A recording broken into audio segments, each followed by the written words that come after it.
The mind is internalized society. Every conflict is a self-conflict. All relationships are inside your head. And today we're going to explore this topic. Every argument, every misunderstanding, every reaction, every emotional response, everything resides within. This is where you experience it, inside your mind. Whether it's with your partner or a parent or a friend, all relationships are happening and unfolding for you right here.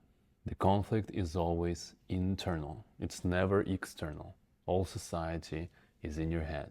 And it is that internal story, the interpretation of that experience, that leads toward emotional state, that rises from a certain way of thinking about it. This is very easy to prove. For example, have you ever lost someone you love? Or maybe you can even run this as a thought experiment. You can just imagine that you would lose them. The person is already gone after their death, but the relationship still continues.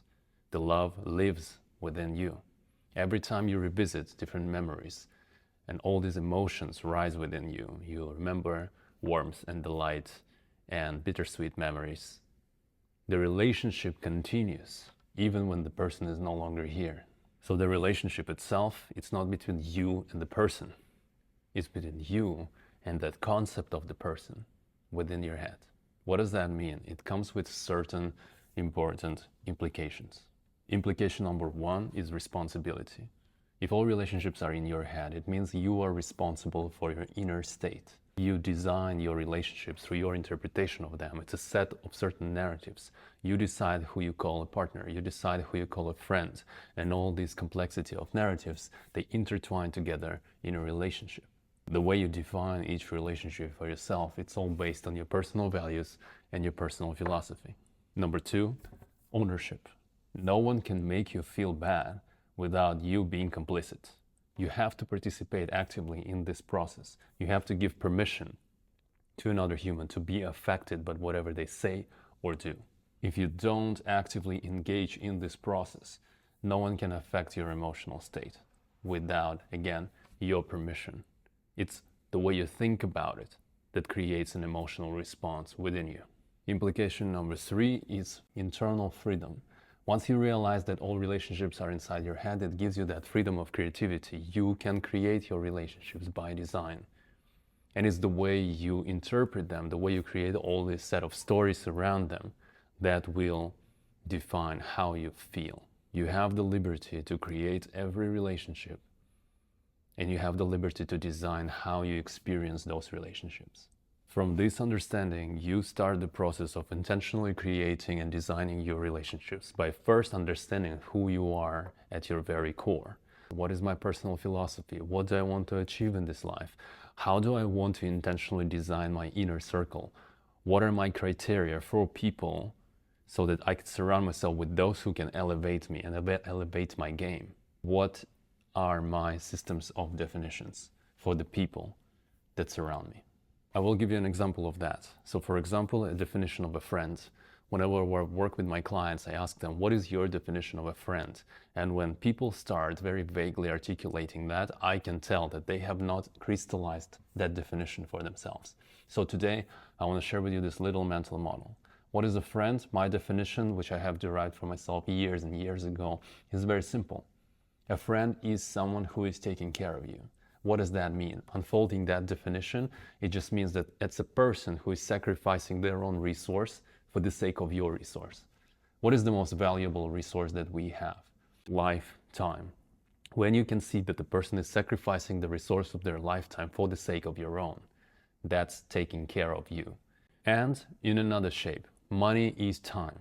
When a person sacrificing their money, their resource for the sake of yours, they're protecting you.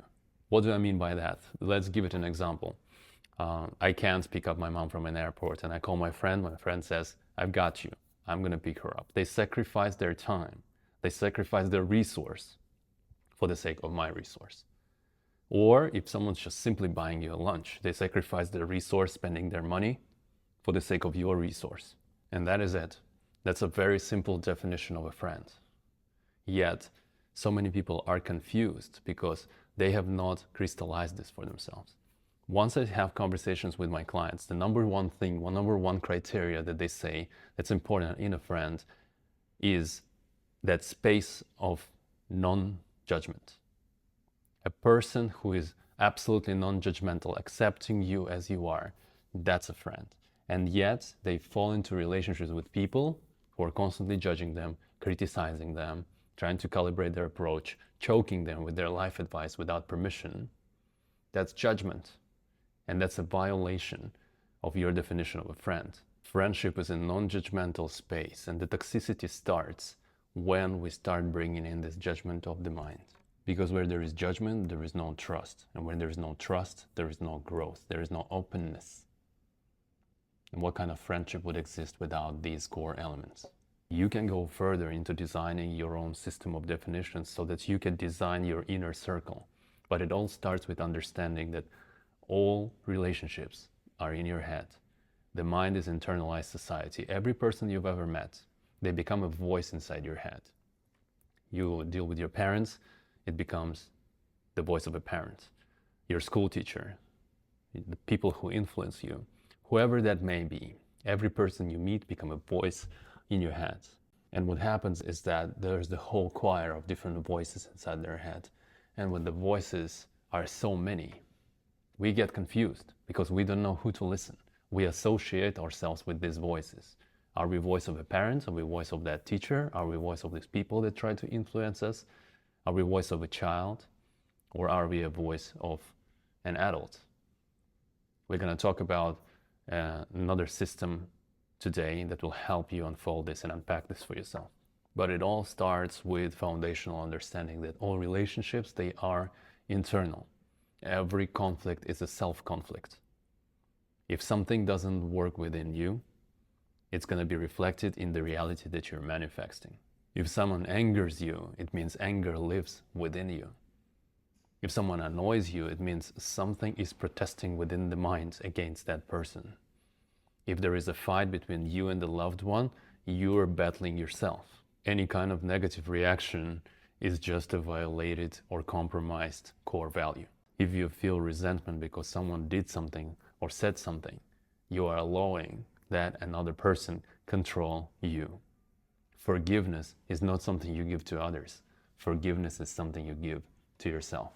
All relationships are inside your head. Let's take a look at the dynamics of a relationship between a man and a woman. Just think about it. A man in a relationship, they have the concept of themselves, that ego, that their identity that they have of themselves.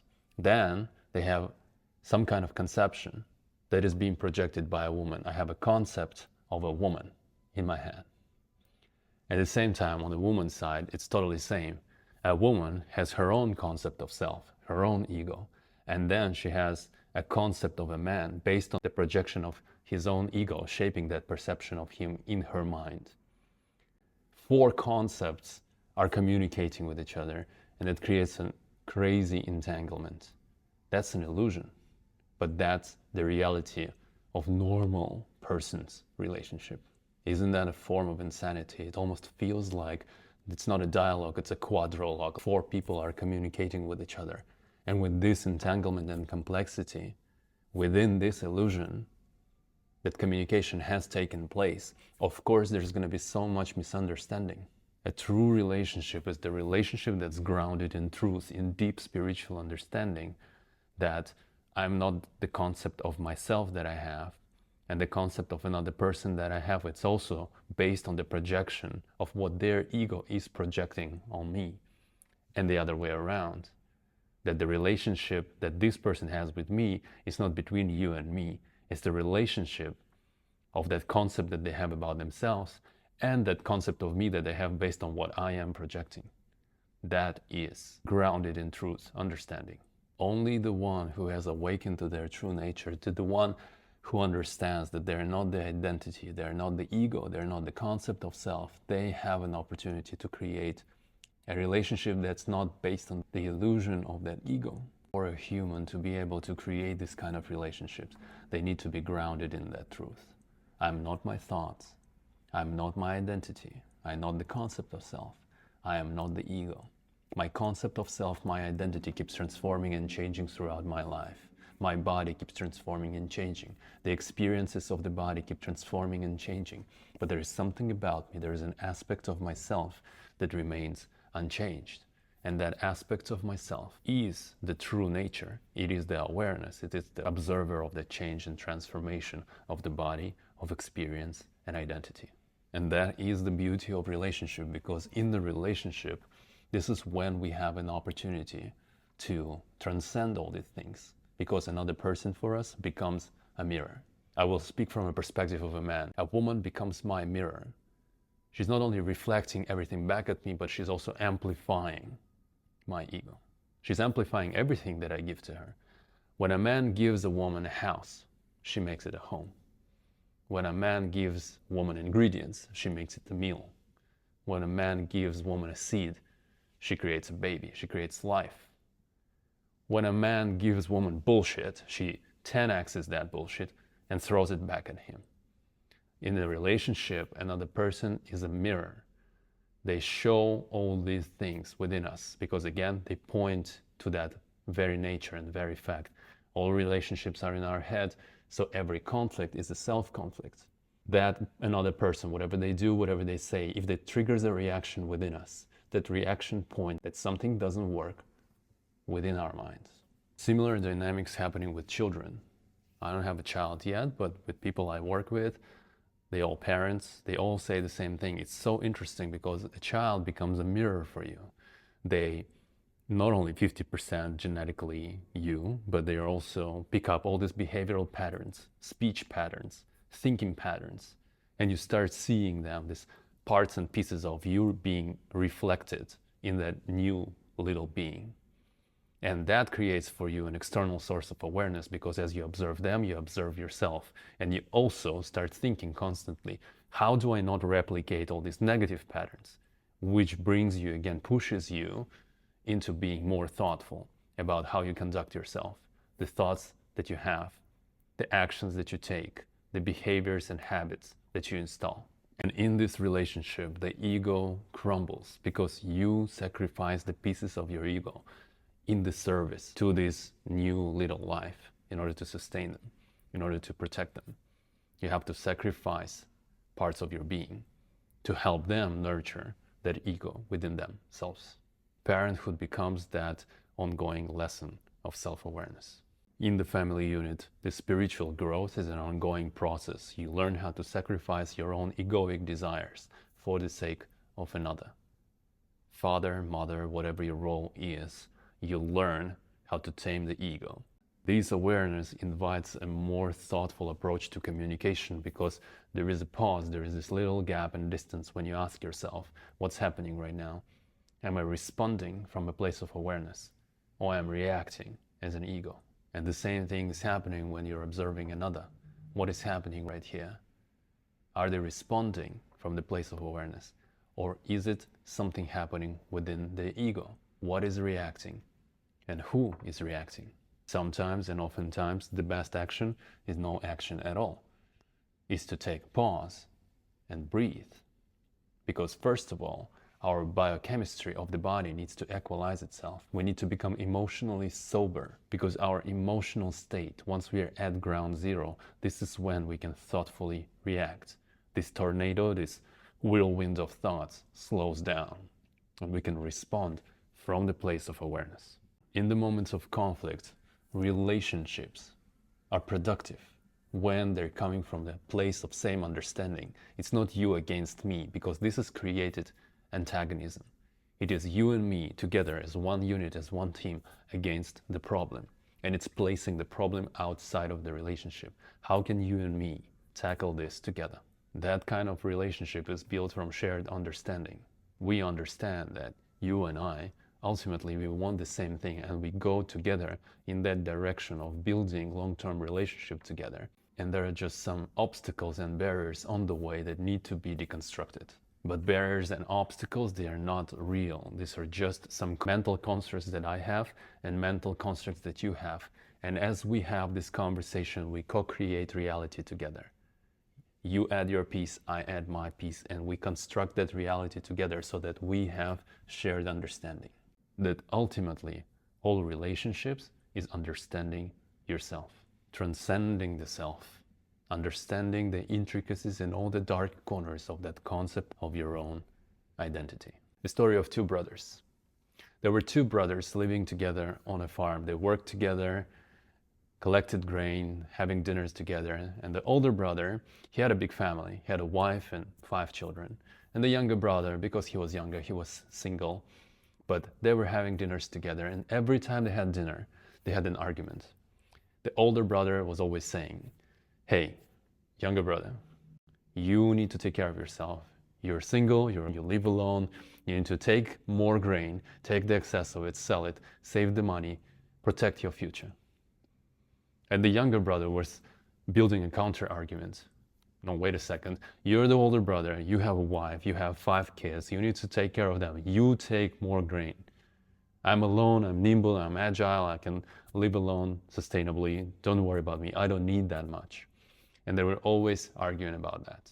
And in the night, as they were going to sleep, older brother couldn't fall asleep because the thought was bothering him. He was worried about his younger brother. So he would get up, go to the barn, take 1 bag of grain, and then walk to younger brother's barn and then dump the grain into his container. And then he would come back, and with that clean and clear consciousness, he would feel good about himself and fall asleep peacefully. The younger brother at the same time is doing the same thing, completely absorbed by that thought that, hey, I can't fall asleep. Doesn't give me peace. So he's doing the same thing. He goes to the barn, takes a bag, goes to your older brother's barn, dumps it there. And so they do it until one night they just bump into each other with bags of grain behind their back. What's the moral of that story? The moral of that story is that the amount of grain didn't change, but the love increased. The amount of material possession, the action itself, has not changed, but the relationship was taking place here and right here. They were growing in love with each other as a family unit because they had this mental attitude. They had this relationship within their heart, not between each other, but every single person. They had this relationship within themselves, within the concept of another brother, in their heart and their mind. The direct implication of that is that your relationship, it's your own mental attitude. However you relate to another person, it's only unfolding within you. I've had a friend who asked me once, if I don't consider you a friend, are we still friends? And I didn't even hesitate for a second because yes, absolutely, that was my answer, because the relationship that's happening between 2 of us, it's not between 2 of us. That relationship that's happening within me. And for me, definition of a friend is simple. You are my friend if you're taking care of me, and I am your friend if I'm taking care of you. That's a choice. That's how 2 brothers live and take care of each other. The next thing that I want to invite you to explore is the very nature of love. When you are in love with somebody, can you explain it? Can you articulate it? Can you put it into words? Absolutely not. It's just such a complex, overwhelming emotion.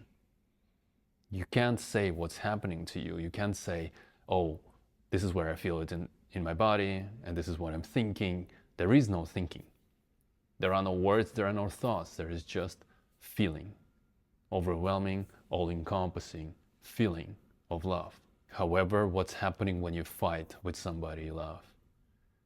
That's exactly when the mind is rising with all its noise, all the thoughts. It becomes very precise, very specific. You can say what's happening inside your head. The whole noise arises within you. I'm tired of this shit. How long should I put up with this? They don't learn from the process. How many times we've been through this? I deserve better. I'm wasting my time with this person. I can find someone else. The mind is growing and rising with all this noise. You can be very precise and very specific by saying, this is exactly what makes me right now unhappy, what takes me out of my peace.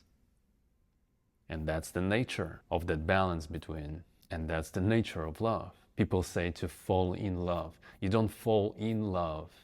You can only fall out of love.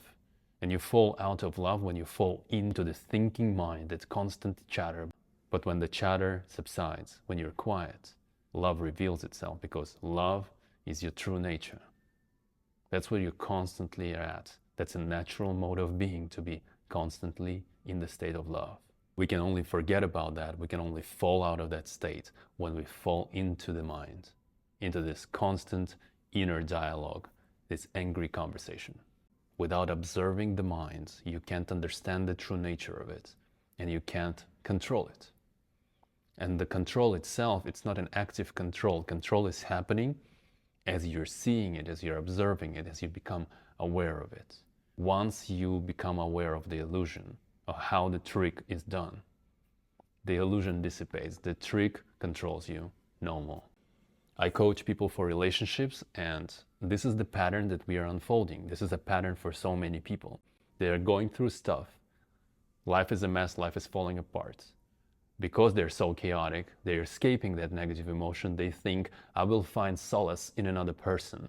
So they manifest a partner, and they get into a relationship in a very chaotic state of mind. Time goes by, life stabilizes, and they realize, what am I doing with this person? We have nothing in common. Our values are misaligned. Our purpose is misaligned. Our vision of future life is misaligned. How come we ended up together? Well, before you're asking these questions, you need to ask a question: how have I manifested this person in my life? And I've manifested this person in my life because I was in a state of chaos. Instead of examining the nature of the fearful, anxious thought, I wanted to escape from them, and I escaped from them into the relationship, hoping this another person will save me from my suffering. But what happens is, when we are in that chaotic state, who do we attract? The mind in chaotic state attracts another mind in a chaotic state.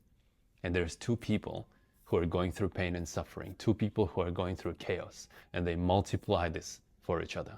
As your life stabilizes itself, this is when you come to a discovery that what is happening. This person with all these limitations and impositions affecting me, influencing me negatively, that's the toxicity in the relationship. And I'm doing probably the same thing. My impositions, my limitations, they're bringing more pain and suffering to that human with me. To have that level of understanding, you need to have a certain degree of awareness. But that awareness, it again comes as a function of that suffering. Because people get serious when they go through suffering. They start studying the nature of it.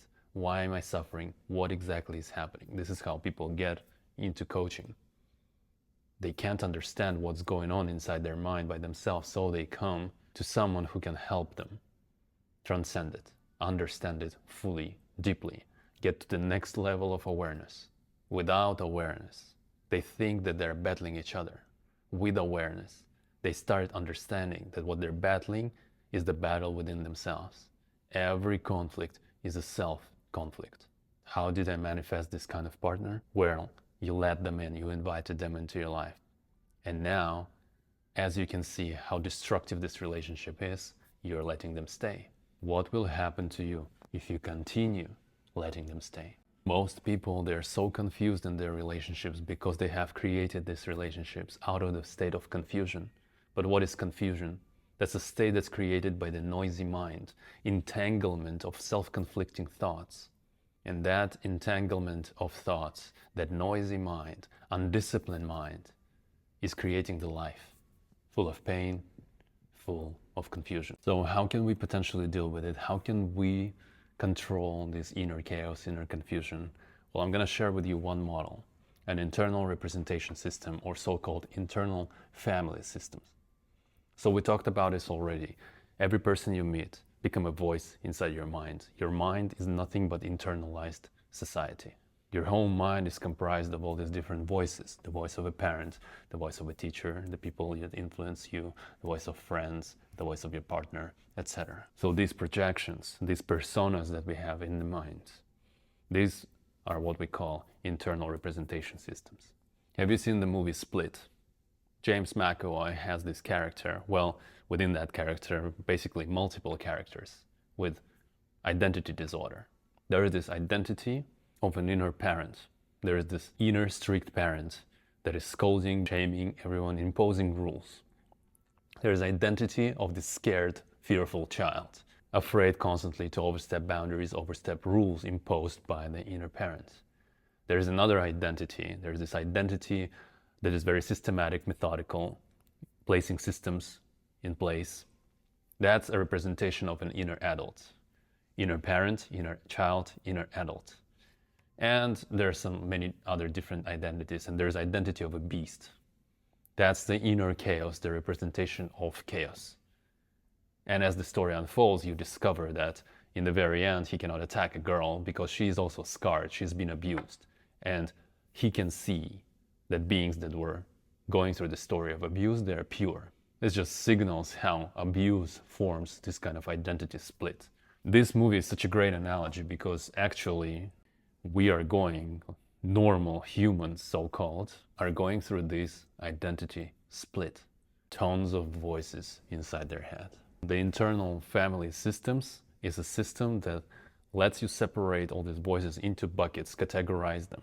So let's say you have a voice of an inner parent. That's the voice that's saying, you should do it, you should have been better, smarter, you have done this, you're not enough, judgment, shame, guilt, you're such an idiot, etc. These are the voices of an inner parent. Inner child is just crying there. I don't want to deal with this complex reality, I just want to play, I'm so scared, I don't have what it takes, it's so hard to deal with this complex reality, please protect me. Then there is a voice of an inner parent. An inner parent is a mature being. That's the voice. I've got this. Whatever's coming, I have the skills, I have the knowledge, I have the wisdom, I have the intelligence to deal with this complex reality. I'm going to protect the child and I'm going to quiet the inner parent. And the process of human maturity is actually going through this process of maturing these inner relationships between these internal family systems. Just like in real relationship with your parents. Yes, when you were a parent, you were smarter than me, wiser than me, you were teaching me life. But as I'm growing, as I'm becoming adult, our relationship needs to change with my mom or dad. Our relationship needs to transform. And this process of maturity involves transcending the relationship with inner parent, just like you would evolve in your relationship with your parents. When I was little and you were an adult, basically you were my parents, you were teaching and guiding me and teaching me basics, and I was learning life. But as I'm maturing, I'm getting smarter and wiser, and I'm an adult right now. I can deal with my life. You don't need to constantly micromanage and advise me. I have what it takes to deal with my life. And that's what mature parents also do. They understand that they're going to raise that human, but they do not own them. They don't control them. At a certain point, they will have to let them go out of the nest and let them make their own mistakes and let them live their own life. A mature parent at some point will have to let go. And that inner parent also, in a mature form, is the parent that lets go. The inner child, through the process of maturity, also going through personal transformation.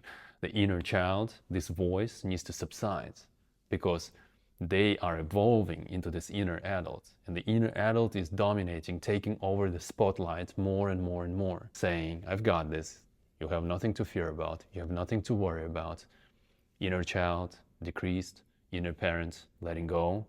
Inner adult increased. In the movie Split, which identity is the most powerful? The identity that's taking the spotlight is the identity that's being fed by the energy of your attention. It's the same thing here. Which persona, inner parent, inner adult, or inner child, is the most powerful voice? But as the voice that you feed with the energy of your attention, what you focus on expands. You're focusing on the thoughts of shame, guilt. You focus on the thoughts of shame, guilt, blame. These are the thoughts that will be expanding. If you focus on the thoughts, I can't do this, I'm so little, I'm so tiny, I'm a victim, these are the thoughts that are expanding and taking the spotlight. If you're focusing on the thoughts of an adult, I can do this. If I don't know how, I will problem solve, I will find a way. Resourcefulness is me. Then the universe will confirm this for you. What you focus on will expand. But at the end of the day, I will keep reminding you that these internal family systems, this is just a model. It is created so it's easier for you to think. that you can break it down, these voices, into different personas, inner adult, inner child, and inner parent. But which voice are you? Which voice is real? Which voice is true? People say it is the voice of an adult. No, that's not true. None of these voices are true. Voices are just the mind. But you are not the mind. You are the awareness behind it. You are aware of the voice. You can't be the voice and be aware of the voice. Otherwise, there wouldn't be any kind of object-subject relationship. You cannot be aware of the thought and be the thought. You have to be something different. And this understanding, it's a process. It's going to take some time. It's a journey of building self-love. To be loved by others. We're talking about relationships, and ultimately, that's what you think you want. You want to be loved by others. To be loved by others, you have to love yourself. To love yourself, you have to like yourself. To like yourself, you have to respect yourself. To respect yourself, you have to do hard things you promised yourself to do, and then go and do them. Discipline and systems. You see the logical chain. Through discipline and systems, you do hard stuff. Through hard stuff, you build self-respect. Through self-respect, you build your self-esteem and confidence. And through these things, you start liking yourself. And your liking accumulates. You get to love yourself. And with that love, you become this being full of love. You radiate love. And people get attracted to you because they want that. They want to be loved. They want to be the radiating bodies of love. And they can't have it. Why? Because they live in the noise of self. The foundational understanding is that there is no love yourself, because self itself is an illusion. Once you transcend that ego, these mental constructs that you've built, once that piece is destroyed, love is what you are. Your true nature will reveal itself. But destroying the ego, deconstructing that concept of self, the I thought, which is the root of all thoughts, it's an almost impossible task. Because in order to understand that, you have to have serious intention. You have to suffer, and don't run away from the suffering, but go into the very root of your suffering and ask yourself that question: who is suffering? All these voices inside my head, who is constantly talking? I always use this analogy with my clients. Imagine a magician that shows you a trick with the disappearance of a coin. They show you the coin, then they show you a little magic, and the coin disappears. And you can't understand what happened because the movement of hands is so fast that the coin disappears. And that's an illusion. That's how you're being fooled. But then the magician says, wait a second, I'm going to show you how it's done. And they move their hands very slowly. They show this is where exactly coin goes, and then poof, the trick is done. After the process is understood, after the mechanism of the illusion is revealed, you can't be fooled because you know how the trick is being done on the inside. Now, this is a sleight of hand. What we're talking about is a sleight of mind, sleight of thought. The thought is happening at the speed of light. It's so fast. And you're not only observing it as something external, as movement of hands. You're in this constant movement and everything is moving so fast. How can you notice? How can you see through the illusion? It's almost impossible. How can you understand that you are not the tornado by being inside the tornado? Everything is moving at the speed of 1,000 miles a second. But the only thing that's needed in order to break this illusion is to step outside of the tornado and observe it externally. These are the thoughts that are happening. You have that ability, not just to think stuff, but to think about your thinking. Everyone is thinking as themselves. You have that ability to think as many different personas. I can think as me, you can think as you, but I can think as this person. I can think as my future self. I can think about my own thinking. And the highest form of intelligence is the ability to observe your thought without judgment. Breaking free of the illusion requires stillness and discipline. There are 3 forms of self-observation: meditation, journaling, and coaching. Meditation is obvious. You literally close your eyes and you watch what the hell the mind is doing. And the more you watch, the more you will come to this understanding and seeing that the mind is a crazy monkey on cocaine running around on fire towards the cliff.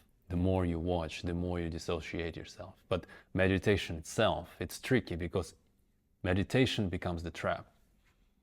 People fall into this trap of meditation and spiritual growth, and they start asking nonsensical questions. How do I need to sit? Do I need to meditate 20 minutes or 30 minutes? What kind of pillow do I need? Do I need to sit with my straight back or what have you? If I meditate 5 minutes longer, will I get the result? What kind of application do I use? This is all just a pile of nonsense. It's not about meditation. It is about meditativeness. It's about constant vigilance, constantly watching. What the hell my body is doing right now? What the hell is going on out of my mouth? Because what is going out of my mouth, my communication with self and descriptors of the world, that's what's revealing my thinking. So what am I thinking really? Why am I thinking that? And how am I thinking about that? What's the point of your meditation if you're self-aware for 20 minutes in the morning, but the rest of your day is chaos?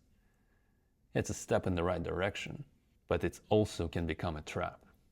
Meditativeness is transcendence, is to constantly be present right now, asking yourself a question: am I aware? What is happening? What am I thinking? How am I thinking about my thinking? Next, journaling, writing. Literally, what you're doing with writing is the only form of functional thinking, because you literally give your thoughts a physical form. You take something from here and you put it on the paper and you create a distance, because you can now look at the paper and say, holy crap, that's the stuff that's in my head. That's the content of my mind.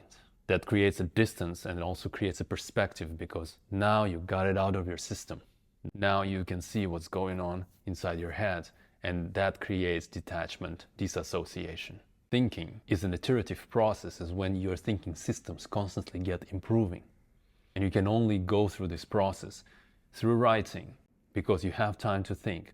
You have time to scratch it all, and because you have time to think, you have time to scratch it all and rewrite, iterate, iterate, until your thinking systems are so polished that this mechanism, this machine of a mind, is working as a well-oiled, compliant machine. And last form of self-observation is coaching. Having a coach is literally having a person who is serving as a mirror, reflecting your BS back at you. And not only reflecting, but also asking you questions that reveal the nonsensical nature of your thinking. Pressure testing those beliefs. And these beliefs, they start falling apart because there is no logical foundation underneath. There must be some kind of error in the program. There must be some kind of logical flaw. Or again, a thinking system, it was not evolved. It's not matured to the next iteration. That's my role as a coach. That's what I do when I work with people. And that's what I do as a coach. Partially, my role is to be that mirror, that external source of awareness, reflecting back at you your thinking, so that you could hear what you say and you can work with your thoughts. To be the QA, to be the debugger for all these programs. But partially, my role as a non-duality coach is to help you train that ability, not to be within the ego, not to be within the thinking mind, but to be able to see it, to be able to see your thinking, disassociate yourself from your thinking, and learn how to think about your thinking and work on your thinking and improve your thinking systems over the time. So these are the 3 tools of self-observation: meditation, coaching, and journaling. As you are improving on all these skills, as you're installing all these mechanisms for yourselves, this is how you grow your self-awareness, the awareness of self, of that concept, of that ego and the thinking mind. When the self disappears, when you deconstruct the self and start seeing through the illusory nature of the mind, removing all these illusions layer by layer, this is when, as the self is being dissolved, the relationships start to bloom. There is no self-conflict if there is no self. The experience of life just flows through you and you remain there as pure awareness. And don't get me wrong, the ego is not completely destroyed. I am right here, right now, using the ego to communicate with you. We cannot read each other's thoughts. I need to verbalize my thoughts in order for you to hear and perceive them. We all communicate through the so-called physical reality. But it's a completely different mode of being, because there's one thing to be an ego and to operate as such, or to use an ego as a tool, to use your mind as a tool, and to design and engineer the ego for your purposes, for your practical operational purposes, for operating in this life. Every relationship is a mirror. It's reflecting your internal state. So whenever something happens, whenever a reaction arises within you, this reaction is an invitation for you to explore the reaction. And that exploration starts with the question, why my mind is reacting. Someone pisses me off, the reaction, instant reaction, is they're stupid, they understand nothing about life, I want to destroy them. But the reflection there is why my mind is reacting. What is triggering me right now? Why am I being mad? Who is being mad? If someone made you angry, it's an opportunity for you to explore the anger. What happened there? Why the mind reacted with the anger? And the anger has a very interesting nature. If you walk on the street and a stranger comes to you and says, "You're a bird," would you get mad? Would you start doubting your identity, checking like your body? Do I have feathers, wings? There is no shadow of self-doubt. Why? Because you're so grounded in your identity as a human. You would look at another person, you'll say, "Oh, are you crazy? What are you saying?" However, explore this. What happens when someone comes and says something else? You're an incompetent worker. You're not talented. You're not worthy. You're too fat. You're a horrible father. You're a loser. You will never achieve anything in your life. What's happening is the reaction of the mind. For a nanosecond, there is a flash of thought. What if it's true? And then there is another part of your mind that is rising with anger to that first initial part. How can you even believe that it's true, even for a second? One thought allows that it's true, and another thought gets angry at the first part that allows that it's true. Self-conflict. The clash of thoughts. So notice this. If you were absolutely grounded in your identity, as if you are grounded in your identity as a human, whenever someone calls you a bird, you feel nothing. Why? You're grounded in your truth. Now, how can you be grounded in truth if everything starts with the thought, I? For as long as you believe that you are the identity, that concept of self, everything will trigger you, because it is that I, the I thought, that is reacting. If someone tells me that I'm a terrible father, well, that's because I believe that I'm a father. That's the thought, I am a father. But it's just a role. If someone tells me that I'm a terrible professional, if I'm a terrible worker, something is reacting within me. Why? But that's because I identify with the thought, I'm a professional, I'm a worker. I identify myself with my job title, with what I do, with the activity. But am I the activity? Am I my role? When someone calls me a fat, something is reacting. What is reacting? The reaction comes from identification with the body. But am I my body? Yes, I have a fat body, but okay, I can change this thing if it's not something that satisfies me, but am I the body? It is because I identify with the body, the reaction arises. What kind of relationships would you be able to build if you're not building them as ego, constantly reacting, constantly conflicting, constantly resisting to whatever is, whatever people say, whatever people think, whatever people post online, whatever people share their different opinions? If this emotional turmoil subsides and disappears completely, how easy would it be for you to move through life? How effective and productive would you be if there is nothing within you that can be shaken, that's reacting to external stimuli? If you were grounded in your stillness, if you were constantly watching the flow of the mind, if nothing, whatever is unfolding and happening in so-called external world, was able to sweep you away, how would you live your life? And that non-reactive state is a state of constant awareness. The moment you pull into this personal movie that veiling your seeing, That's when you are in the thinking mind. What I'm inviting you to do is to sink back into that seat of awareness, watching from the depths of you what is going on in the front scene. When you sink into awareness, that peace, that love shines through you. And this interference of the mind loses its control. Imagine a life where you're constantly in control of your inner reality.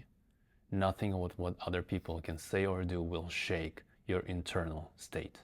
The moment you start thinking, they made me feel this way, you relinquish the control. You empowered another person to have control over you. You gave away your responsibility. And that's the first step towards a victim mentality. Because you have given this control to another human over you. And the more you do it, the more you fall into victimizing yourself. Blaming your parents, your society, your culture, your tradition, the place where you're living in, and the whole world. They are guilty. They have made you the way you are. And most people, they choose to live that way. They choose to remain conditioned. A mature, adult human being is the one that's taking full, all-encompassing, unapologetic responsibility. I'm in control of my inner state. No one else is. It doesn't matter what other people do or say. In order for me to feel bad about it, I need to actively participate in the process. But who is participating? What is that ego? Who is that I that is engaged in the process of participation? As you're studying it, as you're examining this, you will start untangling this knot by knot. You understand the nature of your mind, you look at your triggers, you look at the nature of triggers, and you start seeing the unreality of them. And most importantly, you will start seeing the unreality of the one who is being triggered. In coaching, there is a formula. Performance equal potential minus interference. Potential is a given. You're born with given potential, certain limitations, the limitation of your brain and your physical body. But where the interference is coming from? The major interference is the interference of the mind, the limitations that we self-inflicted, self-imposed on ourselves. That's what coaching game is about. Coaching game is about eliminating the interference. And as we remove the interference of the mind, the noise of the mind, potential blooms. Fully realized potential becomes performance. Potential flows freely without any blockers of the mind, and the performance is revealed. You become effortless.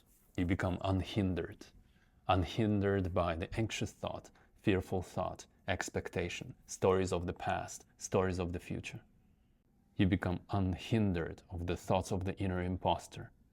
You simply live, create, and execute. Someone said creativity is simply intelligence having fun. But when intelligence stops having fun? Intelligence stops having fun when it's blocking itself. When intelligence, the mind, becomes so strong, so dominating, that it creates all these different mind traps. When it starts overthinking, overanalyzing, over-expecting, over being stuck in the past stories of why something is impossible. The beliefs that have been derived through the interpretation of past experiences and the patterns that have been observed, that they're not there, and the mind derived meaning by itself. But true intelligence is the spiritual intelligence, is the ability to observe the mind, is the ability to detect all these programs and override them. Carl Jung said something interesting here. The first half of life, human beings spending building a healthy ego. And the second half of life, human being is spending destroying that ego. But that is a prerogative of a mature human being, the one that came to that understanding that that ego is not real. It needs to be dismantled. The so-called normal human being with the normality of 85+% of population of this planet, they never come to this point. First half of their life, they're building the ego, and the rest of their life, they spend living within it. The first half of life, you build that ego, you build that concept of self, mostly not even intentionally and not even consciously. It's just a product of conditioning of the world. and the rest of your life you live spending with yourself. But the person you believe yourself to be is an illusion. It's an identity manufactured by the mind, complete fabrication. Whatever you believe yourself to be is simply not true. And when you ask a question, so who am I? What's my true nature? You are what remains when everything that you are not dies away. The goal is to fall back into that natural state, into the stillness, into that quiet awareness. Not listening to any voices, not having any voices, but simply being. Training and disciplining the mind into a machine that couldn't even blip, couldn't even drop a single word without your permission. Creating silence, creating quietude at the snap of your finger. Ultimately, as you're sinking back into your natural mode of being, the end goal is to learn how to utilize your thinking as a tool, as an instrument of reality creation. You're using thinking as a tool for problem solving. You can solve a mechanical problem, you can solve an engineering problem, you can solve an situational issue, but you cannot solve psychological problem with the mind, because the mind itself is the psychological problem. The self is the problem, or more specifically, your deep belief that you are the mind. Your belief that you are the thinking mind is the root of all problems. And as you go through this process, the process of so-called spiritual autolysis, you dissolve the ego. You start breaking down the illusion piece by piece. And you know what happens as a result? All your relationships, as the function of relationships with self, they start to fall into places. You're remaining more and more as a non-reactive awareness, and you become a synergist, an exceptional relationship builder. That's a mature human being. A mature human being can build a relationship with absolutely everyone. But you know what the paradox is? They don't need it anymore. That's what I'm inviting you to do. To continue this exploratory journey of the self. To continue dismantling the self. And as you are progressing in your understanding, you will start seeing all the things. All relationships are in your head. The mind is internalized society. Every conflict is a self conflict. Happy reflection. Keep going further. Bye.